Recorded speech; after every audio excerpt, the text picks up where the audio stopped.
Hello friends, जय माता दी। कैसे हैं आप सब? आप सभी का हमारे यूट्यूब चैनल पर स्वागत है। आइए आज हम बात करते हैं वट सावित्री व्रत कथा व पूजन विधि के बारे में। हर साल जेठ मास की अमावस्या तिथि को महिलाएं वट सावित्री का व्रत रखकर पूजा अर्चना करती हैं। वट सावित्री का व्रत उत्तर भारत में जेठ मास की अमावस्या एवं दक्षिण भारत की महिलाएं जेठ मास की पूर्णिमा तिथि को मनाती हैं। पौराणिक कथा के अनुसार देवी सावित्री ने यमराज से अपने मरे हुए पति के प्राण पुनः वापस मांगकर उन्हें जीवित कर लिया था। तभी से विवाहित सुहागिन महिलाएं अपने पति की लंबी आयु की कामना से यह व्रत करती हैं। पौराणिक कथा के अनुसार यह जानते हुए भी देवी सावित्री ने सत्यवान से विवाह किया था कि उनके होने वाले पति अल्पायु हैं। फिर भी सावित्री ने यह कहते हुए सत्यवान से विवाह किया था कि मैं एक भारतीय नारी हूँ, पति को एक ही बार चुनती हूँ और विवाह कर लिया। विवाह के कुछ समय बाद अल्पायु सत्यवान की मृत्यु हो गई। देवी सावित्री ने एक वट वृक्ष के नीचे अपनी गोद में मृत पति के सर को रखकर उसे लिटा दिया। थोड़ी देर बाद ही सावित्री ने देखा अनेक यमदूतों के साथ यमराज आ पहुँचे। मृत सत्यवान की आत्मा को यमराज अपने साथ दक्षिण दिशा की ओर लेकर जाने लगे। यह देख सावित्री भी यमराज के पीछे पीछे चल पड़ी। सावित्री तो अपने पीछे देख आता यमराज ने कहा कि हे पतिव्रता नारी सावित्री, तुम्हारा और तुम्हारे पति का साथ केवल पृथ्वी तक ही था, इसलिए तुम वापस लौट जाओ। उनकी इस बात पर सावित्री ने कहा, जहाँ मेरे पति रहेंगे मुझे उनके साथ ही रहना होगा, यही मेरा पत्नी धर्म है। देवी सावित्री के मुख से यह उत्तर सुनकर यमराज बड़े प्रसन्न हुए और उन्होंने सावित्री को वर मांगने को कहा और बोले, मैं तुम्हें 3 वरदान देता हूँ, बोलो तुम कौन कौन से 3 वरदान मांगना चाहोगी।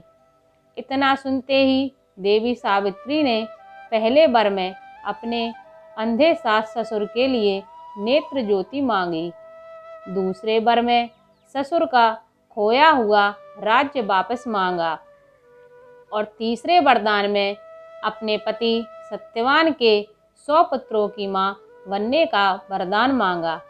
देवी सावित्री के यह तीनों वरदान सुनने के बाद यमराज ने उसे आशीर्वाद दिया और कहा, तथास्तु, ऐसा ही होगा। सावित्री पुनः उसी वट वृक्ष के पास लौट आईं जहाँ सत्यवान मृत पड़ा था। सत्यवान के मृत शरीर में फिर से संचार हुआ। इस प्रकार सावित्री ने अपने पतिव्रता व्रत के प्रभाव से न केवल अपने पति को पुनः जीवित करवाया, बल्कि सास ससुर को भी नेत्र ज्योति प्रदान करते हुए उनके ससुर को खोया राज भी दिलवाया। तभी से वट सावित्री अमावस्या और वट सावित्री पूर्णिमा के दिन वट वृक्ष की पूजन अर्चन करने का विधान है।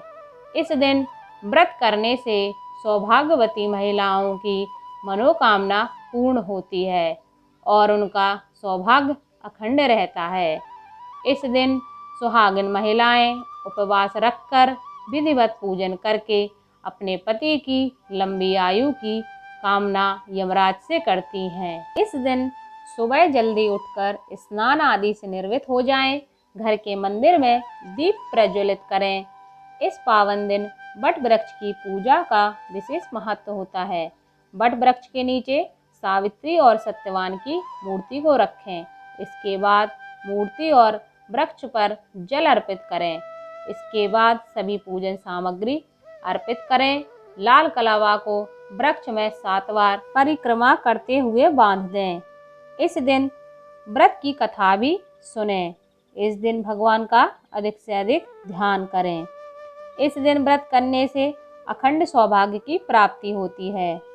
यह व्रत संतान प्राप्ति के लिए भी किया जाता है। इस पावन दिन वट वृक्ष की पूजा करने से सभी मनोकामनाएं पूरी हो जाती हैं। इस साल 10 जून को वट सावित्री व्रत रखा जाएगा। अमावस्या तिथि 9 जून 2021 को दोपहर 1:57 से शुरू हो जाएगी और 10 जून 2021 को शाम 4:20 तक अमावस्या तिथि रहेगी।